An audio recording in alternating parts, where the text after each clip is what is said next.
প্রথম দিকে মনোবিজ্ঞান যে বিষয়ের অন্তর্ভুক্ত ছিল তা হল সাহিত্য, দর্শনশাস্ত্র। মনোবিজ্ঞান নিজেই একটি পৃথক বিষয় ছিল। ব্যুৎপত্তিগত অর্থে উপরের কোনোটিই নয়। উত্তর: দর্শনশাস্ত্র। আধুনিক অর্থে মনোবিজ্ঞান হল চেতনার বিজ্ঞান, আত্মার বিজ্ঞান, আচরণের বিজ্ঞান, মনের বিজ্ঞান। উত্তর: আচরণের বিজ্ঞান।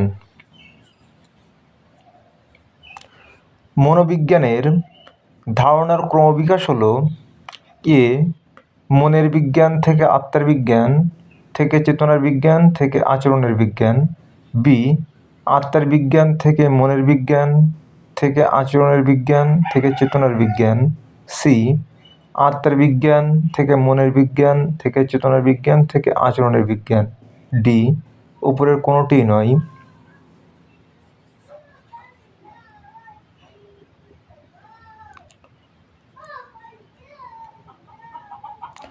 উত্তর: সি আত্মার বিজ্ঞান। তারপরে মনের বিজ্ঞান থেকে চেতনার বিজ্ঞান থেকে আচরণের বিজ্ঞান, সর্বশেষ আচরণের বিজ্ঞান। মনোবিজ্ঞানের উপর গবেষণাগার সর্বপ্রথম কে এবং কোথায় স্থাপন করেছিলেন? এ আর.এস. উডওয়ার্থ, আমেরিকার মিনেসোটা বিশ্ববিদ্যালয়ে, বি ডব্লিউ ভুন্ড, জার্মানির লাইপজিগ শহরে, সি উইলিয়াম ম্যাকডুগাল, কলম্বিয়া বিশ্ববিদ্যালয়ে, ডি উইলিয়াম থর্নডাইক, আমেরিকায়। উত্তর: বি ডব্লিউ ভুন্ড, জার্মানির লাইপজিগ শহরে। নিম্নোক্ত মনস্তাত্ত্বিকদের মধ্যে কাকে চূড়ান্ত আচরণবাদী বলা হয়? William McDougall, R S. Woodworth, J B. Watson, Skinner. উত্তর: জে.বি. ওয়াটসন।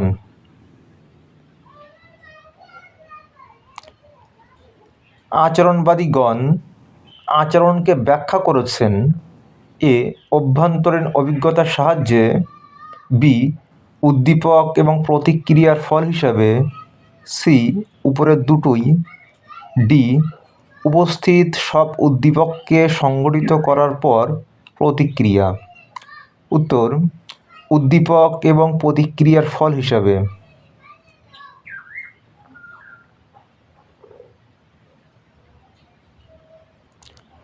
বংশধারা ও পরিবেশের গুণফল হল ব্যক্তি। কার উক্তি? J B. Watson, Galton, Pearson, R S. Woodworth. উত্তর: আর.এস. উডওয়ার্থ। মনস্তত্ত্বের উদ্দেশ্য হল আচরণকে বিশ্লেষণ করা, আচরণ সম্পর্কে পূর্বাভাস দান, আচরণকে নিয়ন্ত্রণ করা। উপরের সবকটি।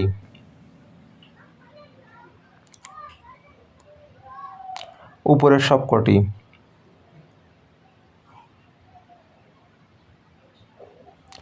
মনোবিজ্ঞান অধ্যয়নের নিজস্ব পদ্ধতি হল এ পর্যবেক্ষণ, বি সাক্ষাৎকার, সি পরীক্ষণ, ডি অন্তর্দর্শন। উত্তর: অন্তর্দর্শন। উদ্দেশ্যমূলকভাবে আচরণকে অধ্যয়ন করাই হল মনোবিজ্ঞানের কাজ। এটি মানব আচরণ সম্পর্কিত ধনাত্মক বিজ্ঞান।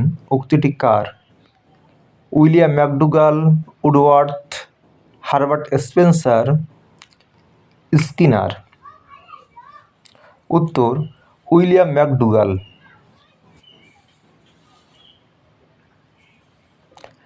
নিম্নলিখিত মনস্তত্ত্ববিদগণের মধ্যে সমগ্রতাবাদের সমর্থক কে?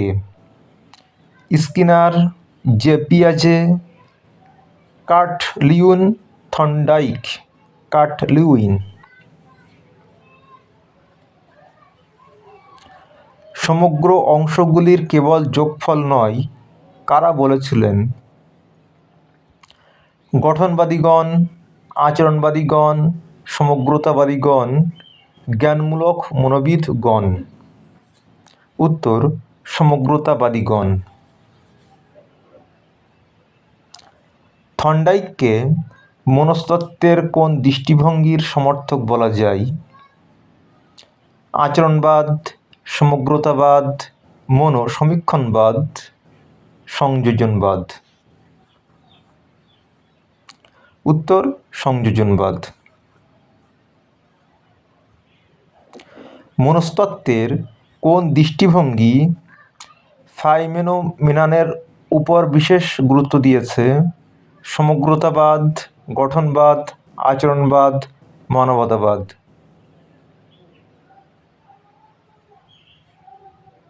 উত্তর সমগ্রতাবাদ।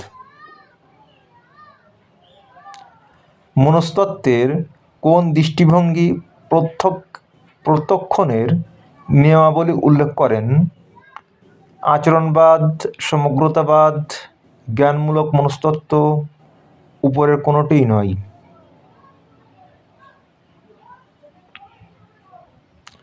উত্তর সমগ্রতাবাদ। ব্যান্ডেল হাইপোথিসিস মনস্তত্ত্বের কোন দৃষ্টিভঙ্গিতে বিশেষভাবে উল্লেখিত হয়েছে? আচরণবাদ, গঠনবাদ, সমগ্রতাবাদ, জ্ঞানমূলক মনস্তত্ত্ববাদ। উত্তর আচরণবাদ। আচরণ বিশ্লেষণে ওয়াটসন কোন পদ্ধতির বিরোধিতা করেছেন? পর্যবেক্ষণ, পরীক্ষণ, অন্তর্দর্শন, সাক্ষাৎকার। উত্তর অন্তর্দর্শন। ম্যাকডুগালের মতে মানুষের আচরণ নিয়ন্ত্রণকারী মৌলিক প্রক্রিয়াগুলি হল প্রতিবর্ত ক্রিয়া, প্রবৃত্তি, মৌলিক চাহিদা, উপরের কোনোটিই নয়।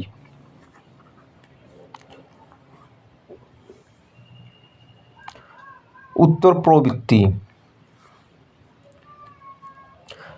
প্রবৃত্তি হল মানসিক প্রক্রিয়া, জৈবিক প্রক্রিয়া, জৈব মানসিক প্রক্রিয়া, বংশধারা সূত্রে প্রাপ্ত প্রবণতা। উত্তর জৈব মানসিক প্রক্রিয়া।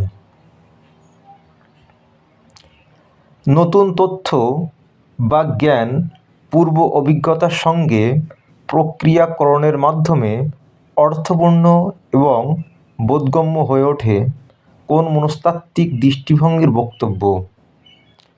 আচরণবাদ, মানবতাবাদ, সমগ্রতাবাদ, জ্ঞানমূলক মনস্তত্ত্ব।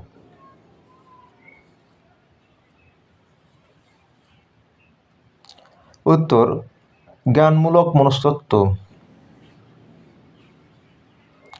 নিচের কোন মনস্তাত্ত্বিক দৃষ্টিভঙ্গি সাম্প্রতিকতম? আচরণবাদ, সমগ্রতাবাদ, জ্ঞানমূলক মনস্তত্ত্ব, মানবতাবাদ। উত্তর মানবতাবাদ। সাইকো অ্যানালাইটিক মতবাদের প্রতিষ্ঠাতা কে? Sigmund Freud, Adler, Anna Freud, উইং। উত্তর সিগমন্ড ফ্রয়েড। মনের কোন অংশটি সর্ববৃহৎ? চেতন মন, প্রাক চেতন মন, অবচেতন মন, সব অংশই সমান। উত্তর অবচেতন মন। ইদম বা আইডি, অহং বা ইগো এবং অধিষ্ঠাত্মার বা সুপার ইগো মধ্যে কোনটি সর্বাপেক্ষা শক্তিশালী? ইদম, অহম, অধিষ্ঠাত্মা সকলের সমশক্তি সম্পন্ন।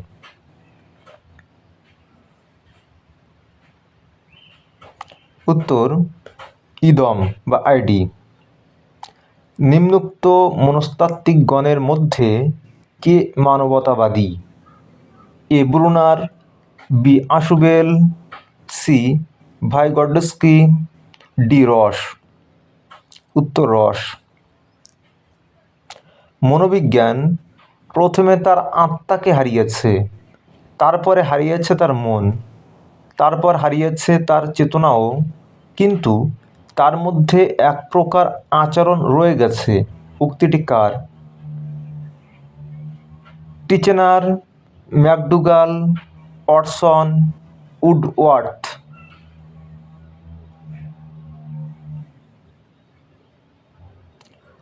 উত্তর উডওয়ার্থ। নিম্নোক্ত মনস্তত্ত্ববিদগণের মধ্যে কাকে জ্ঞানমূলক মনস্তত্ত্ববিদ বলা যায়? স্কিনার,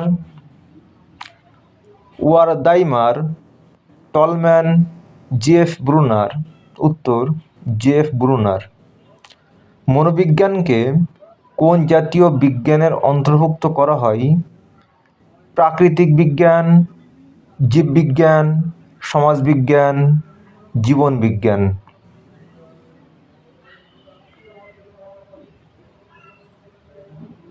উত্তর সমাজবিজ্ঞান।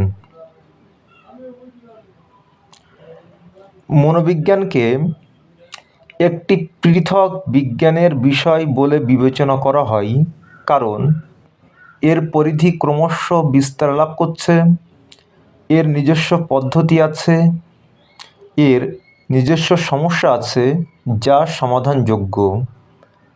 উপরের সবকটি। উত্তর উপরের সবকটি। শিক্ষা মনোবিজ্ঞান হল মনোবিজ্ঞানের একটি শাখা যেখানে শিখন ও শিক্ষণের উপর গুরুত্ব আরোপ করা হয়।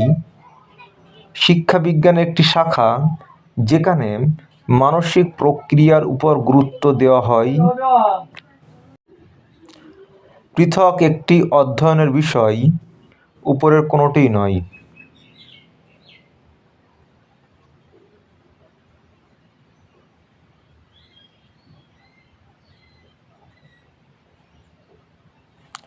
উত্তর পৃথক একটি অধ্যয়নের বিষয়। শিক্ষা মনোবিজ্ঞান হল মনোবিজ্ঞানের সেই শাখা যা শিক্ষা এবং শিখন নিয়ে কাজ করে। সংজ্ঞাটি কার দেওয়া?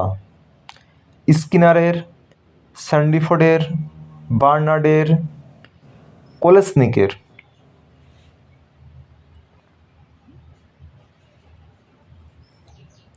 উত্তর স্কিনারের।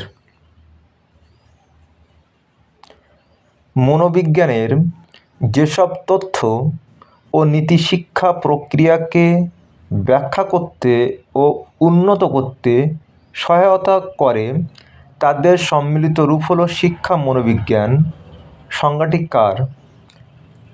স্যান্ডিফোর্ড, কোলেসনিক, স্কিনার, মিস্টার ও মিসেস কো।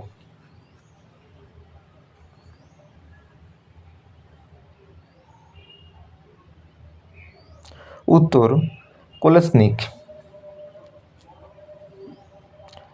শিক্ষা মনোবিজ্ঞানের প্রধান লক্ষ্যগুলি হল শিশুর মধ্যে সুপ্ত সম্ভাবনাগুলি নির্দিষ্ট করে তার যথাযথ বিকাশে সাহায্য করা, শিক্ষার্থীর শিক্ষা সংক্রান্ত সমস্যাগুলি সমাধানে সহায়তা করা, শিক্ষা শিখন প্রক্রিয়ায় মনোবিজ্ঞানের তথ্য ও নীতি প্রয়োগ করে তাকে উন্নত করা।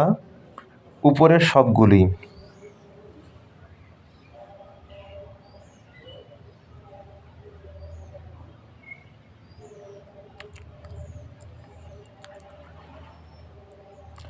উপরের সবগুলি।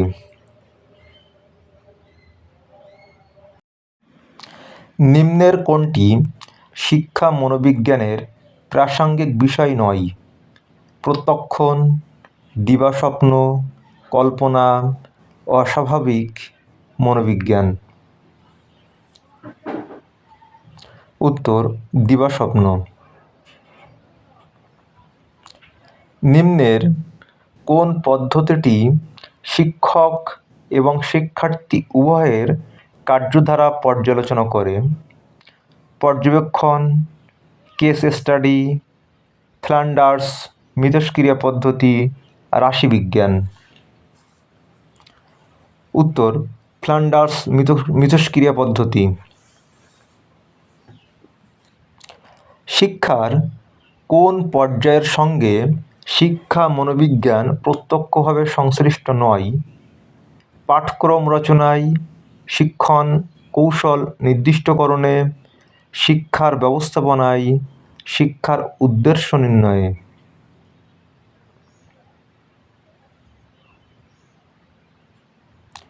উত্তর শিক্ষার উদ্দেশ্য নির্ণয়ে। শিক্ষা মনোবিজ্ঞান হল একমুখী প্রক্রিয়া, ত্রিমুখী প্রক্রিয়া, দ্বিমুখী প্রক্রিয়া, বহুমুখী প্রক্রিয়া। উত্তর বহুমুখী প্রক্রিয়া। শিক্ষার ক্ষেত্রে মনোবিজ্ঞানের বিশেষ অবদান হল শিশুকেন্দ্রিক শিক্ষা, জীবনকেন্দ্রিক শিক্ষা, ব্যক্তিগত পার্থক্য ভিত্তিক শিক্ষা, উপরের সবগুলি।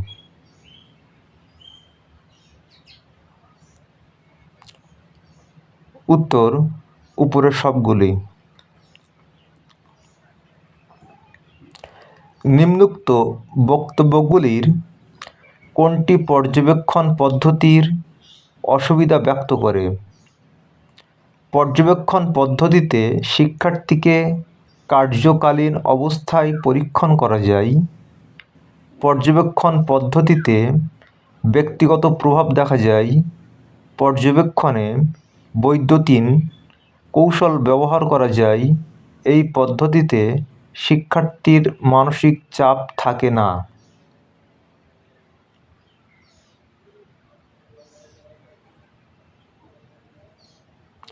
উত্তর পর্যবেক্ষণ পদ্ধতিতে ব্যক্তিগত প্রভাব দেখা যায়।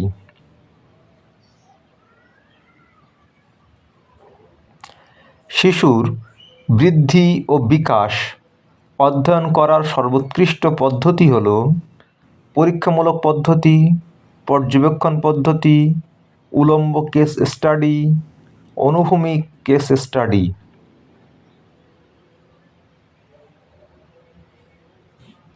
উত্তর উলম্ব কেস স্টাডি।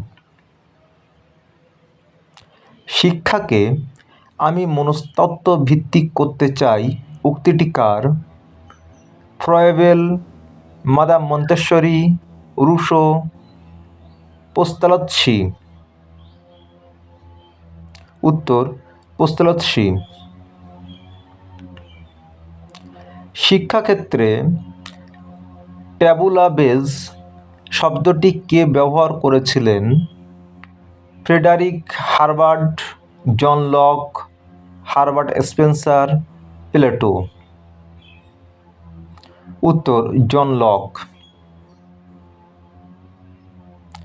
শিক্ষা মনোবিজ্ঞানের পদ্ধতি হিসাবে কোনটি সর্বাপেক্ষা বিজ্ঞানসম্মত পদ্ধতি? মনোবিশ্লেষণ পদ্ধতি, ক্লিনিক্যাল পদ্ধতি, সার্ভে পদ্ধতি, পরীক্ষামূলক পদ্ধতি।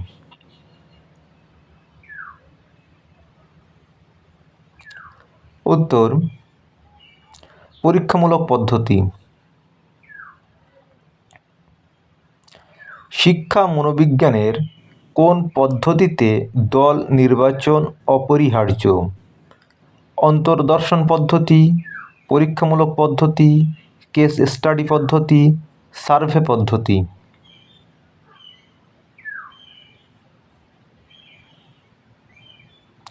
উত্তর সার্ভে পদ্ধতি।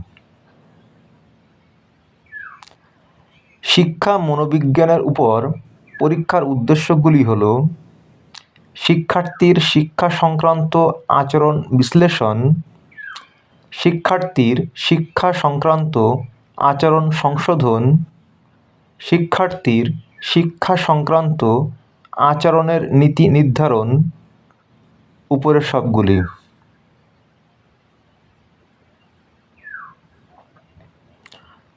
উত্তর উপরের সবগুলি। নিচের কোনটি শিক্ষা মনোবিজ্ঞানের বিষয় নয়? জীবন বিস্তারের স্তর, সৃজনশীলতা, শিক্ষা নির্দেশনা, শিক্ষার মাধ্যম। উত্তর শিক্ষার মাধ্যম। শিক্ষা মনোবিজ্ঞানকে নিম্নের কোন শ্রেণীভুক্ত করা সঠিক? প্রকৃতিবিজ্ঞান, সমাজবিজ্ঞান, জীববিজ্ঞান, ভৌতবিজ্ঞান।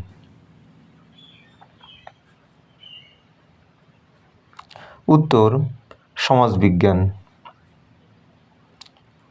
ধন্যবাদ। সাবস্ক্রাইব করুন, সাথে থাকুন।